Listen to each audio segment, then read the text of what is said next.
Hello everyone, ನಾನು M A Syed easy ಕ್ಲಾಸಸ್ಗೆ ಸ್ವಾಗತ ಕೋರುತ್ತೇನೆ. ಇಂದು ನಾವು ಈ ವಿಡಿಯೋದಲ್ಲಿ ಭಾರತ ಸಂವಿಧಾನದ ಬಗ್ಗೆ ಚರ್ಚೆಯನ್ನು ಮಾಡಲಿದ್ದೇವೆ. ಸೊ ಈ ಒಂದು ವಿಡಿಯೋ ಭಾರತ ಸಂವಿಧಾನದ ಮೊದಲನೇ ವಿಡಿಯೋ ಆಗಿದೆ. ಸೊ ಇದರಲ್ಲಿ ನಾನು ಇವತ್ತು ಭಾರತ ಸಂವಿಧಾನದ ಪರಿಚಯ ಅಂತಂದರೆ ಇಂಟ್ರೊಡಕ್ಷನ್, ಸಂವಿಧಾನ ರಚನಾ ಸಭೆ ಕಾನ್ಸ್ಟಿಟ್ಯೂಯೆಂಟ್ ಅಸೆಂಬ್ಲಿ, ಅದೇ ರೀತಿ ಸಂವಿಧಾನದ ಮೂಲಾಧಾರಗಳು ಸೋರ್ಸಸ್ ಆಫ್ ಕಾನ್ಸ್ಟಿಟ್ಯೂಷನ್, ಸೊ ಈ ಮೂರುಗಳ ಬಗ್ಗೆ ಡಿಟೇಲ್ ಆಗಿ ಚರ್ಚೆಯನ್ನು ಮಾಡಲಿದ್ದೇನೆ. ಸೊ ಮಿತ್ರರೇ, ನೀವು ಈ ವಿಡಿಯೋವನ್ನು ಸ್ಕಿಪ್ ಮಾಡದೆ ಪೂರ್ಣವಾಗಿ ನೋಡಿ. ನಿಮ್ಮ ಎಕ್ಸಾಮ್ಗೆ ಬಹಳ ಅನುಕೂಲವಾಗುವಂತಹ ವಿಡಿಯೋ ಇದೆ. ಅದೇ ರೀತಿ ನೀವು ನಮ್ಮ ಚಾನೆಲ್ವನ್ನು ಇದುವರೆಗೆ ಸಬ್ಸ್ಕ್ರೈಬ್ ಮಾಡದೇ ಇದ್ದರೆ ಸಬ್ಸ್ಕ್ರೈಬ್ ಬಟನ್ ಮೇಲೆ ಕ್ಲಿಕ್ ಮಾಡಿ, ಅದರ ಜೊತೆಗೆ ಬೆಲ್ ಐಕನನ್ನು ಸಹ ಕ್ಲಿಕ್ ಮಾಡಿ. ಈ ವಿಡಿಯೋದಲ್ಲಿ ತಿಳಿಸಿರ್ತಕ್ಕಂತಹ ಮಾಹಿತಿ ನಿಮಗೆ ಯೂಸ್ಫುಲ್ ಆಗಿದ್ದರೆ ಈ ವಿಡಿಯೋ ಲೈಕ್ ಕೂಡ ಮಾಡಿ. ಮೊಟ್ಟ ಮೊದಲನೇದಾಗಿ ನಾವು ಪರಿಚಯವನ್ನು ನೋಡೋಣ. ಭಾರತ ಸಂವಿಧಾನ ಎಂದರೆ ರಾಷ್ಟ್ರದ ಶ್ರೇಷ್ಠ ಕಾನೂನು, ಮೂಲಭೂತ ಶಾಸನ, ರಾಷ್ಟ್ರದ ಹೃದಯ ಎಂದು ಸಹ ಕರೆಯಲಾಗುತ್ತದೆ. ಈಗ ನಮ್ಮ ವಿಶ್ವಸಂಸ್ಥೆಯ ಅಂತಂದರೆ ಈಗಿನ ವಿಶ್ವಸಂಸ್ಥೆಯ ಸದಸ್ಯ ರಾಷ್ಟ್ರಗಳು 193 ಸದಸ್ಯ ರಾಷ್ಟ್ರಗಳಿವೆ. ಸೊ ಇವುಗಳಲ್ಲಿ 193ನೇ ಸದಸ್ಯ ರಾಷ್ಟ್ರ ಸೌತ್ ಸುಡಾನ್ ಆಗಿದೆ. ಸೌತ್ ಸುಡಾನ್ 193ನೇ ಸದಸ್ಯ ರಾಷ್ಟ್ರವಾಗಿದೆ. ಸೊ ಈ ಒಂದು ಸೌತ್ ಸುಡಾನ್, ಇದರ ಒಂದು ರಾಜಧಾನಿ ಜುಬಾ ಆಗಿದೆ. ರಾಜಧಾನಿ ಜುಬಾ ಇದು 2011ರಲ್ಲಿ ವಿಶ್ವಸಂಸ್ಥೆಯಲ್ಲಿ ಸೇರ್ಪಡೆ ಆಗಿರ್ತಕ್ಕಂಥದ್ದು. ಆಮೇಲೆ ಸೌತ್ ಸುಡಾನ್ ಈ ಒಂದು ದೇಶದ ಕರೆನ್ಸಿ ಯೂರೋ ಕರೆನ್ಸಿ ಆಗಿದೆ, ಯೂರೋ ಕರೆನ್ಸಿ. ಸೊ ಅದೇ ರೀತಿ 192ನೆಯ ಸದಸ್ಯ ರಾಷ್ಟ್ರ ಯಾವುದು ಅನ್ನೋದು ಸಹ ನಿಮಗೆ ಗೊತ್ತಿರಬೇಕು. 192ನೆಯ ಸದಸ್ಯ ರಾಷ್ಟ್ರ ಮಾಂಟೆನೆಗ್ರೋ ಅಂಥೇಳಿ ಇದೆ. ಸೊ ಅದು 2006ರಲ್ಲಿ ಮಾನ್ಯತೆಯನ್ನು ಪಡೆದಿತ್ತು. ಸೊ ಮಿತ್ರರೇ, ನೀವು ಇಲ್ಲಿ ನಾ ಹೇಳುವಂತಹ ಏನು ಪಾಯಿಂಟ್ಸ್ಗಳಿದಾವೆ ಅವುಗಳನ್ನ ನೋಟ್ ಮಾಡ್ಕೋಬಹುದು. ನೀವು ಈ ವಿಡಿಯೋವನ್ನು ಪೌಸ್ ಮಾಡಿ, ಇಲ್ಲಾಂತಂದರೆ ಸ್ಕ್ರೀನ್ಶಾಟನ್ನು ಸಹ ಪಡ್ಕೋಬಹುದು. ಅದೇ ರೀತಿ ಈಗ ಮುಂದಿನದಾಗಿ ಭಾರತವು ವಿಶ್ವಸಂಸ್ಥೆಯ ಸದಸ್ಯ ಆಗಿದ್ದು 1945ರಲ್ಲಿ ಸದಸ್ಯ ರಾಷ್ಟ್ರ ಆಯಿತು. ಡಾಕ್ಟರ್ ವಿಜಯಲಕ್ಷ್ಮಿ ಪಂಡಿತ್ ಇವರ ನೇತೃತ್ವದಲ್ಲಿ ಭಾರತವು ಸೇರ್ಪಡೆಯಾಯಿತು. ನಮ್ಮ ಭಾರತ ದೇಶವು ಒಂದು ಸಂಸದೀಯ ಸರ್ಕಾರ ಆಗಿದೆ. ಸಂಸದೀಯ ಸರ್ಕಾರ ಎಂದರೆ ರಾಷ್ಟ್ರಪತಿಯು ನಾಮ ಮಾತ್ರ ಕಾರ್ಯಾಂಗ ಆಗಿರುತ್ತಾರೆ ಮತ್ತು ಪ್ರಧಾನಮಂತ್ರಿಯು ನೈಜ ಕಾರ್ಯಾಂಗ ಆಗಿರುತ್ತಾರೆ. ಇದಕ್ಕೆ ನಾವು ಸಂಸದೀಯ ಸರ್ಕಾರ ಅಂಥೇಳಿ ಕರಿತೇವೆ. ಸರ್ಕಾರದ 4 ಅಂಗಗಳಿವೆ. ಸೊ ಆ 4 ಅಂಗಗಳು ನಿಮಗೆ ಗೊತ್ತಿರಬೇಕು. ಸೊ ಮೊದಲನೇದಾಗಿರ್ತಕ್ಕಂಥದ್ದು ಶಾಸಕಾಂಗ, ಕಾರ್ಯಾಂಗ, ನ್ಯಾಯಾಂಗ, ಇನ್ನೊಂದು ಪತ್ರಿಕೆಗಳು ಮತ್ತು ಆಡಳಿತ ಸೇವಾ ವರ್ಗ. ಸೊ ಈ 4 ಅಂಗಗಳನ್ನು ನಿಮಗೆ ಗೊತ್ತಿರಬೇಕು. ಮುಂದಿನದಾಗಿ ಸಂವಿಧಾನ ರಚನಾ ಸಭೆಯ ಬಗ್ಗೆ ನಾವು ಡಿಸ್ಕಷನ್ ಮಾಡೋಣ. ಸಂವಿಧಾನ ರಚನಾ ಸಭೆಗೆ ಘಟನಾ ಸಭೆ ಹಾಗೂ ರಾಜ್ಯಾಂಗ ರಚನಾ ಸಭೆ ಅಂತೇನು ಕರೆಯಲಾಗುತ್ತದೆ. ಸೊ ಸಂವಿಧಾನ ರಚನಾ ಸಭೆಯ ಪ್ರಥಮ ಸಭೆಯು ಡಿಸೆಂಬರ್ 9, 1945ರಲ್ಲಿ ಬಾಂಬೆಯಲ್ಲಿ ಆಯೋಜಿಸಲಾಗಿತ್ತು. ಸೊ ಇಲ್ಲಿ ಪ್ರಥಮ ಸಭೆಯಲ್ಲಿ ತಾತ್ಕಾಲಿಕ ಅಧ್ಯಕ್ಷರನ್ನಾಗಿ ಡಾಕ್ಟರ್ ಸಚ್ಚಿದಾನಂದ್ ಸಿನ್ಹಾ ಅವರಿಗೆ ಅಧ್ಯಕ್ಷರನ್ನಾಗಿ ಆಯ್ಕೆ ಮಾಡಲಾಗಿತ್ತು. ಅದೇ ರೀತಿ ಎರಡನೆಯ ಸಭೆಯು ಡಿಸೆಂಬರ್ 11, 1946ರಲ್ಲಿ ನಡೆಯಿತು. ಸೊ ಇದು ನಡೆದಿದ್ದು ದೆಹಲಿಯಲ್ಲಿ. ಇಲ್ಲಿ ಈ ಸಭೆಯ ಅಧ್ಯಕ್ಷರನ್ನಾಗಿ ಡಾಕ್ಟರ್ ರಾಜೇಂದ್ರ ಪ್ರಸಾದ್ ಇವರಿಗೆ ಆಯ್ಕೆಯನ್ನು ಮಾಡಲಾಗಿತ್ತು. ಇವರು ಚುನಾಯಿತ ಅಧ್ಯಕ್ಷರಾಗಿದ್ದರು. ಅದೇ ರೀತಿ ಈ ಒಂದು ಸಭೆಯ ವೈಸ್ ಪ್ರೆಸಿಡೆಂಟ್ ಅಂತಂದರೆ ಉಪಾಧ್ಯಕ್ಷರನ್ನಾಗಿ ಎಚ್ ಸಿ ಮುಖರ್ಜಿ ಅವರಿಗೆ ಆಯ್ಕೆಯನ್ನು ಮಾಡಲಾಗಿತ್ತು. ಹಾಗೂ ಈ ಒಂದು ಸಭೆಯಲ್ಲಿ ಸಂವಿಧಾನದ ಸಲಹೆಗಾರರನ್ನಾಗಿ BN ರಾವ್ ರವರಿಗೆ ಆಯ್ಕೆ ಮಾಡಲಾಗಿತ್ತು. ಸೊ ಈ 3 ಹೆಸರುಗಳು ನಿಮಗೆ ಗೊತ್ತಿರಬೇಕು. ಎರಡನೇ ಸಭೆಯಲ್ಲಿ ರಾಜೇಂದ್ರ ಪ್ರಸಾದ್ ಅವರು ಪ್ರೆಸಿಡೆಂಟ್ ಆಗಿದ್ದರು. ಅದೇ ರೀತಿ vice president H C Mukherjee ಆಗಿದ್ದರು. ಅದೇ ರೀತಿ ಸಂವಿಧಾನದ ಸಲಹೆಗಾರರನ್ನಾಗಿ BN ರಾವ್ ರವರಿಗೆ ಆಯ್ಕೆಯನ್ನು ಮಾಡಲಾಗಿತ್ತು. ಇಲ್ಲಿ ಇನ್ನೊಂದು ಪಾಯಿಂಟ್ ಹೇಳೋದು ಮರೆತೆ ನಾನು ನಿಮಗೆ. ಪ್ರಥಮ ಸಭೆ ನಡೆದಾಗ ಡಿಸೆಂಬರ್ 9, 1946ರಲ್ಲಿ ಬಾಂಬೆಯಲ್ಲಿ ನಡೆದಿತ್ತು. ಸೊ ಇಲ್ಲಿ ಮುಸ್ಲಿಂ ಲೀಗ್ ಈ ಒಂದು ಸಭೆಯನ್ನು ಬಹಿಷ್ಕಾರ ಮಾಡುತ್ತದೆ. ಯಾಕಂತಂದರೆ ಅವರಿಗೆ ಸಪ್ರೇಟ್ ಆಗಿರ್ತಕ್ಕಂತಹ ಒಂದು ಸ್ಟೇಟ್ ಬೇಕಾಗಿರುತ್ತದೆ. ಪಾಕಿಸ್ತಾನವನ್ನು ಸಪ್ರೇಟ್ ಮಾಡಬೇಕು ಅಂಥೇಳಿ ಅದರ ಸಲುವಾಗಿ ಪ್ರಥಮ ಸಭೆಯನ್ನು ಮುಸ್ಲಿಂ ಲೀಗ್ ಬಾಯ್ಕಾಟ್ ಮಾಡಿರುತ್ತದೆ, ಅಂತಂದರೆ ಬಹಿಷ್ಕಾರ ಮಾಡಿರುತ್ತದೆ. ಈ ಒಂದು ಸಭೆಯಲ್ಲಿ ಈ ಒಂದು ಸಂವಿಧಾನ ರಚನಾ ಸಭೆಯಲ್ಲಿ ಒಟ್ಟು ಸದಸ್ಯರು 389 ಸದಸ್ಯರು ಇರುತ್ತಾರೆ. ಸೊ ಇದು ಪಾಕಿಸ್ತಾನ ಬೇರೆ ಆಗೋದಕ್ಕಿಂತ ಮುಂಚೆ, ಅಂತಂದರೆ ನಮ್ಮ ಭಾರತ ದೇಶ ಸ್ವತಂತ್ರ ಆಗೋದಕ್ಕಿಂತ ಮುಂಚೆ 389 ಸದಸ್ಯರು ಇರುತ್ತಾರೆ. ತದನಂತರ ಭಾರತ ಸ್ವತಂತ್ರ ಆದ ಮೇಲೆ ಸಂವಿಧಾನದ ರಚನಾ ಸಭೆಯಲ್ಲಿ ಉಳ್ಕೊಂಡಿರ್ತಕ್ಕಂತಹ ಸದಸ್ಯರು 299, ಅಂತಂದರೆ 90 ಸದಸ್ಯರು ಪಾಕಿಸ್ತಾನದವರು ಇರುತ್ತಾರೆ. ಸಂವಿಧಾನ ರಚನಾ ಸಭೆಯಲ್ಲಿನ ಪ್ರಮುಖ ಸದಸ್ಯರು ಯಾರ್ಯಾರಿದ್ದರು ಅನ್ನೋದು ಸಹ ನಿಮಗೆ ಎಕ್ಸಾಮ್ಗೆ ಕೇಳಬಹುದು. ಒಂದು 4 ಹೆಸರುಗಳನ್ನು ಕೊಟ್ಟು ಇವರಲ್ಲಿ ಯಾರು ಸಂವಿಧಾನ ರಚನಾ ಸಭೆಯಲ್ಲಿ ಸದಸ್ಯರು ಇದ್ದರು ಅಂತ ಕೇಳಬಹುದು, ಅಥವಾ ಇರಲಿಲ್ಲ ಅಂತ ಹೇಳಿ ಕೇಳಬಹುದು.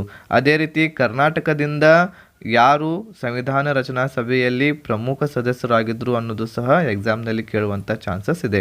ಸೊ ಇಲ್ಲಿ ನಾವು ಪ್ರಮುಖ ಸದಸ್ಯರು ಯಾರ್ಯಾರಿದ್ದರು ಅನ್ನೋದನ್ನು ನೋಡೋಣ.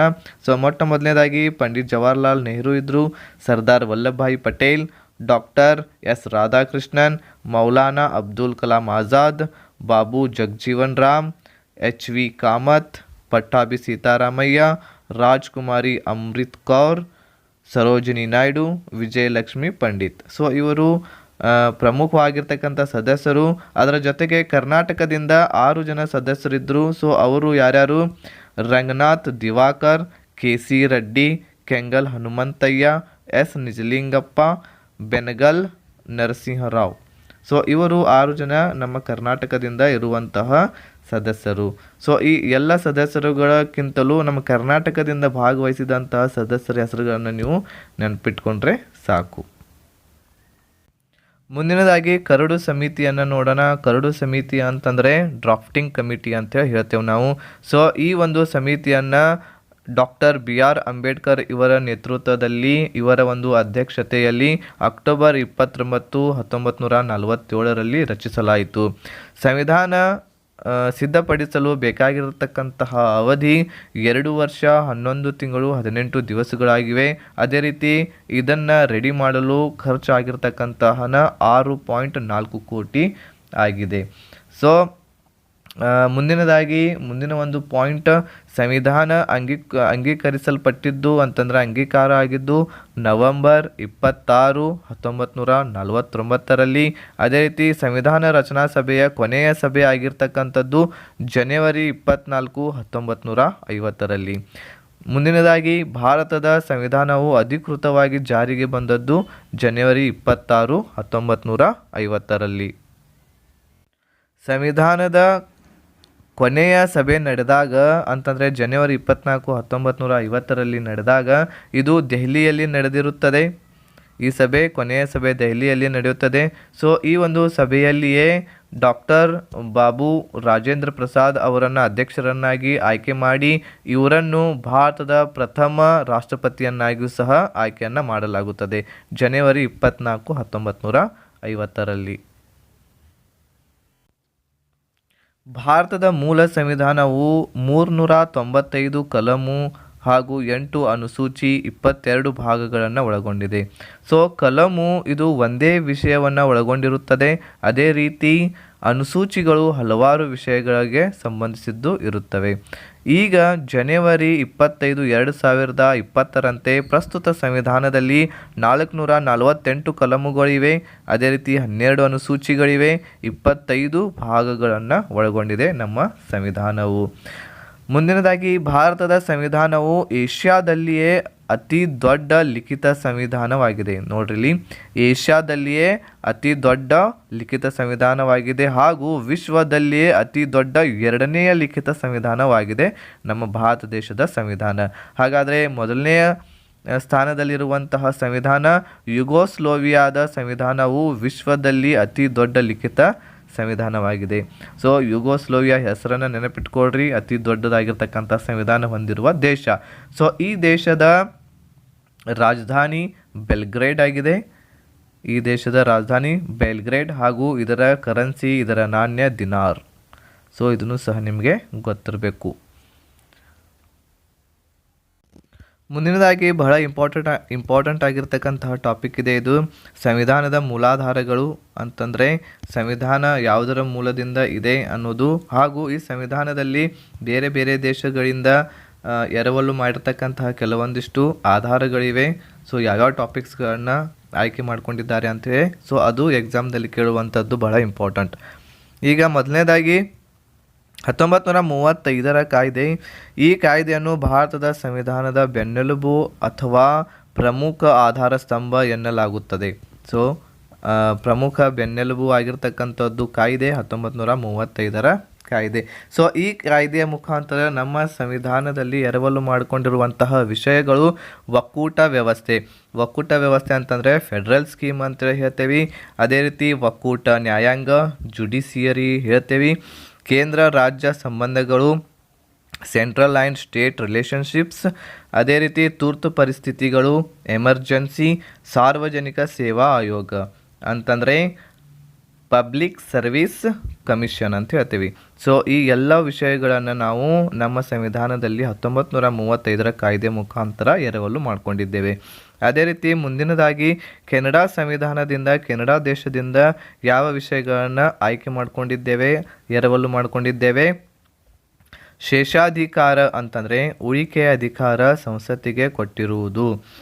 ಓಕೆ, ಇದನ್ನು ನಾವು vesting of residuary powers in the centre ಅಂಥೇಳಿ ಹೇಳ್ತೇವೆ. ಅದೇ ರೀತಿ ಕೇಂದ್ರ ರಾಜ್ಯ ಸಂಬಂಧಗಳು. ಸೊ ಇಲ್ಲಿ ಕೇಂದ್ರ ರಾಜ್ಯ ಸಂಬಂಧಗಳು ಅಂತಂದರೆ ಇಲ್ಲಿ ಕೇಂದ್ರಕ್ಕೆ ಬಹಳ ಹೆಚ್ಚಿನ ಒಂದು ಒತ್ತಡವನ್ನು ಕೊಡಲಾಗುತ್ತದೆ. ಅದೇ ರೀತಿ ಇಲ್ಲಿನೂ ಸಹ ಇದೆ 1935 ಕಾಯ್ದೆಯಲ್ಲಿ ಕೇಂದ್ರ ಮತ್ತು ರಾಜ್ಯಗಳ ಸಂಬಂಧ. ಇಲ್ಲಿ ಇದರ ಅರ್ಥ ಕೇಂದ್ರ ಪಟ್ಟಿ, ರಾಜ್ಯ ಪಟ್ಟಿ ಹಾಗೂ ಸಮವರ್ತಿ ಪಟ್ಟಿ ಅಂಥೇಳಿ ಅರ್ಥ. ಇಲ್ಲಿ ಕೇಂದ್ರ ಪಟ್ಟಿ, ರಾಜ್ಯ ಪಟ್ಟಿ, ಸಮವರ್ತಿ ಪಟ್ಟಿ ಇಲ್ಲಿ ಹಂಚಿಕೆ ಮಾಡಿರ್ತಕ್ಕಂತಹ ವಿಷಯಗಳು ಇವೆ ಇಲ್ಲಿ ಕೇಂದ್ರ ರಾಜ್ಯ ಸಂಬಂಧಗಳಲ್ಲಿ. ಅದೇ ರೀತಿ ಇಲ್ಲಿ ಕೆನಡಾದಿಂದ ಮಾಡಿರ್ತಕ್ಕಂತಹ ಕೇಂದ್ರ ರಾಜ್ಯ ಸಂಬಂಧಗಳಲ್ಲಿ ಕೇಂದ್ರಕ್ಕೆ ನಾವು ಬಹಳ ಹೆಚ್ಚಿನವನ್ನು ಒತ್ತಡವನ್ನು ಕೊಡಬೇಕು ಅನ್ನೋದು ಇಲ್ಲಿ ಉಲ್ಲೇಖ ಆಗಿದೆ. ಸೊ ಅದೇ ರೀತಿ ಇನ್ನೊಂದು ಕೆನಡಾದಿಂದ ಎರವಲು ಮಾಡಿಕೊಂಡಿರುವಂಥದ್ದು ರಾಜ್ಯಪಾಲರು. ಓಕೆ, ಇಲ್ಲಿ ಗವರ್ನರ್ಸ್ಗಳನ್ನು ಸಹ ನಾವು ಕೆನಡಾ ಸಂವಿಧಾನದಿಂದ ಆಯ್ಕೆಯನ್ನು ಮಾಡಿಕೊಂಡಿದ್ದೇವೆ.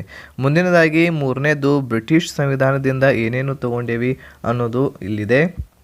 ಸೊ ಮೊದಲನೇದಾಗಿ ಸಂಸದೀಯ ಸರ್ಕಾರ ಪದ್ಧತಿ, ಪಾರ್ಲಿಮೆಂಟ್ರಿ ಗೋರ್ಮೆಂಟ್ ಇರಬೇಕು ಅಂಥೇಳಿ ಅದನ್ನು ಸಹ ತಗೊಂಡಿದ್ದೇವೆ. ಶಾಸನ ರೂಪಿಸುವ ವಿಧಾನ ಅಂತಂದರೆ ಲೆಜಿಸ್ಲೇಟಿವ್ ಪ್ರೊಸೀಜರ್. ಅದೇ ರೀತಿ ಕಾನೂನಿನ ಆಳ್ವಿಕೆ, ರೂಲ್ ಆಫ್ ಲಾ ಅಂತ ಹೇಳ್ತೇವೆ. ಏಕ ಪೌರತ್ವ ಅಂತ ಹೇಳ್ತೇವೆ, ಸಿಂಗಲ್ ಸಿಟಿಜನ್ಶಿಪ್ನು ತೊಗೊಂಡೇವಿ ಬ್ರಿಟಿಷ್ ಸಂವಿಧಾನದಿಂದ.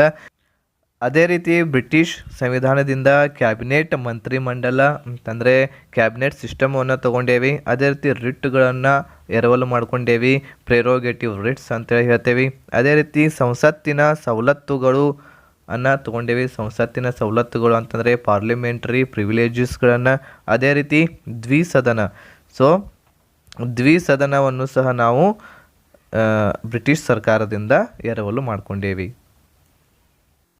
ಮುಂದಿನದಾಗಿ ಅಮೇರಿಕಾ ಸಂವಿಧಾನದಿಂದ ಎರವಲು ಮಾಡಿಕೊಂಡಿರುವಂತಹ ವಿಷಯಗಳು ಮೂಲಭೂತ ಹಕ್ಕುಗಳು, ಫಂಡಮೆಂಟಲ್ ರೈಟ್ಸ್ಗಳಿವೆ. ಸ್ವತಂತ್ರ ನ್ಯಾಯಾಂಗ ಇದೆ, ಇಂಡಿಪೆಂಡೆನ್ಸ್ ಆಫ್ ಜುಡಿಷಿಯರಿ ಅಂತ ಹೇಳ್ತೇವೆ. ನ್ಯಾಯಾಂಗ ವಿಮರ್ಶೆ ಇದೆ, ಜುಡಿಷಿಯಲ್ ರಿವ್ಯೂ ಅಂತ ಹೇಳ್ತೇವೆ. ಅದೇ ರೀತಿ ಪೂರ್ವ ಪೀಠಿಕೆ ಪ್ರಿಯಂಬಲ್ ಹೇಳ್ತೇವೆ.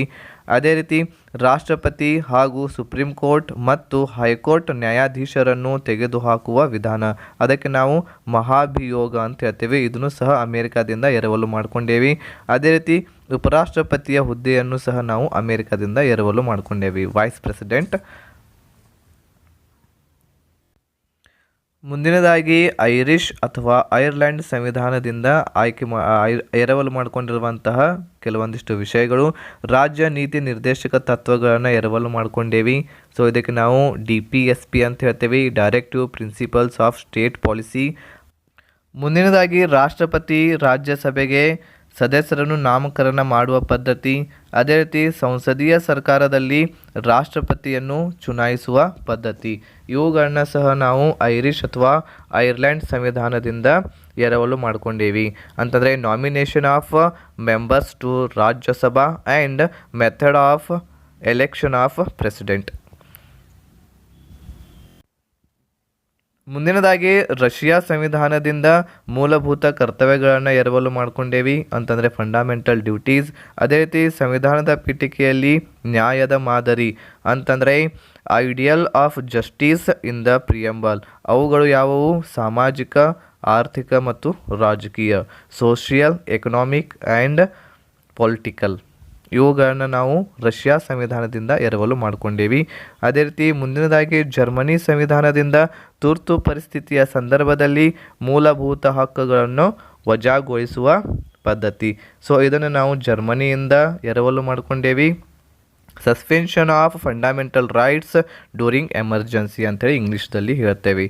ಅದೇ ರೀತಿ ಮುಂದಿನದಾಗಿ 8ನೇದ್ದು ಆಸ್ಟ್ರೇಲಿಯಾ ಸಂವಿಧಾನದಿಂದ ಎರವಲು ಮಾಡ್ಕೊಂಡಿರ್ತಕ್ಕಂಥದ್ದು ಸಮವರ್ತಿ ಪಟ್ಟಿ ಅಂತಂದರೆ ಕಾನ್ಕರೆಂಟ್ ಲಿಸ್ಟ್ ಅಂತ ಹೇಳ್ತೀವಿ ನಾವು.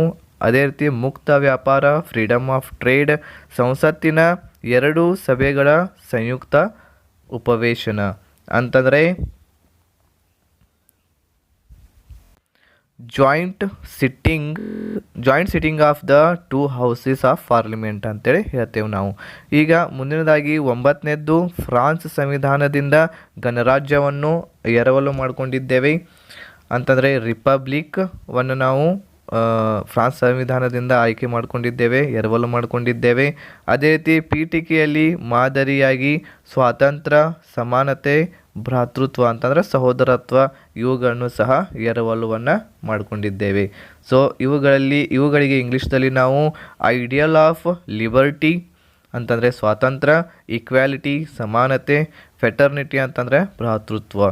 ಸೊ ಇವುಗಳನ್ನು ನಾವು ಫ್ರಾನ್ಸ್ ಸಂವಿಧಾನದಿಂದ ಎರವಲು ಮಾಡಿಕೊಂಡಿದ್ದೇವೆ. ಮುಂದಿನದಾಗಿ 10ನೇ ಪಾಯಿಂಟ್ ದಕ್ಷಿಣ ಆಫ್ರಿಕಾದ ಸಂವಿಧಾನದಿಂದ ಎರವಲು ಮಾಡಿಕೊಂಡಿರುವಂತಹ ವಿಷಯ ಸಂವಿಧಾನವನ್ನು ತಿದ್ದುಪಡಿ ಮಾಡುವ ವಿಧಾನ ಅಂತಂದರೆ procedure for amendment of the constitution ಅಂತೇಳಿ ಹೇಳ್ತೇವೆ. ಅದೇ ರೀತಿ ರಾಜ್ಯಸಭಾ ಸದಸ್ಯರ ಚುನಾವಣೆ ಅಂತಂದರೆ election of members of Rajya Sabha. So ಇವುಗಳನ್ನು ನಾವು ದಕ್ಷಿಣ ಆಫ್ರಿಕಾದಿಂದ ಎರವಲು ಮಾಡಿಕೊಂಡಿದ್ದೇವೆ.